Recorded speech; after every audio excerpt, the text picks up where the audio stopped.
వైఫల్యం ఎన్నికల సంఘానిది బాధ్యులు మాత్రం ఖచ్చితంగా రాజకీయ పార్టీలే. హుహు. ఎందుకు అంటే వైఫల్యం ఎన్నికల సంఘాన్నంటే ఇక్కడ ఎన్నికల సంఘం కాదు, కేంద్ర ఎన్నికల సంఘాన్ని హ్మ్. ఒత్తిళ్లతో నిర్ణయం తీసుకున్నది.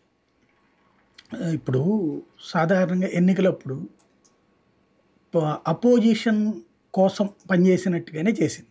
అంటే మొహమాటం అనాలా, ఒత్తిడి అనాలా? అది సాధారణంగా కంప్లైంట్ చేసిన వాళ్ళందరినీ తీసి అవతల పడేసేటట్టయితే మొత్తం తీసేసి పెట్టుకోవాలి. అవును. ఇప్పుడు ఇది కొత్త పార్టీ అయితే వాళ్ళు కొత్త వాళ్ళు కదా ఏదో అడిగారులే అనుకోవచ్చు. హ్మ్. సుదీర్ఘకాల పార్టీనే కదా, అంటే అందులో ఉద్యోగుల్లో తనకు అనుకూలరు, అవతల వాళ్ళకి అనుకూలరు అన్నటువంటి రూట్లో ఆలోచిస్తుంది కదా. హ్మ్. అట్లాంటప్పుడు అసలు నువ్వు ఎట్ట నిర్ణయం తీసుకుంటావు ఒక ఎన్నికల సంఘంగా? అక్కడ ఉన్నటువంటి అధికారులు ఏదైనా తప్పు చేసినప్పుడు కఠినంగా వ్యవహరించడంలో తప్పు లేదు. ఫర్ ఎగ్జాంపుల్ ఎంత వెర్రితనపు నిర్ణయం తీసుకుంది.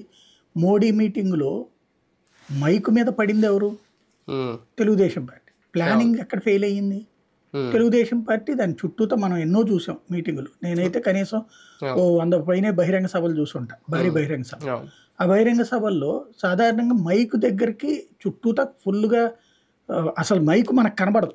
ఆ సిస్టమ్ అంతా కూడా వెనకాల ఎక్కడో పెట్టుకుంటారు, లేదా సైడ్కి పెట్టుకుంటారు. అవును. అది స్టేజీకి దగ్గరలోకి వెళ్ళడానికి అసలు అవకాశం ఉండదు. హ్మ్. అట్లాంటిది అట్లా ఎట్లా పెట్టారు అంత సిల్లీగా? అదేదో రికార్డింగ్ డ్యాన్స్ ట్రూపుల దగ్గర పెట్టినట్టు పెట్టారు అది తీసుకొచ్చి. అవును. హ్మ్. దాని ఇంపాక్ట్ ఏమైంది? హ్మ్. దెబ్బతింది. అవును. దానికి కారణం పోలీస్ అధికారికి ఎట్ట అవుతాడు అసలు నాకు అర్థం కాలే.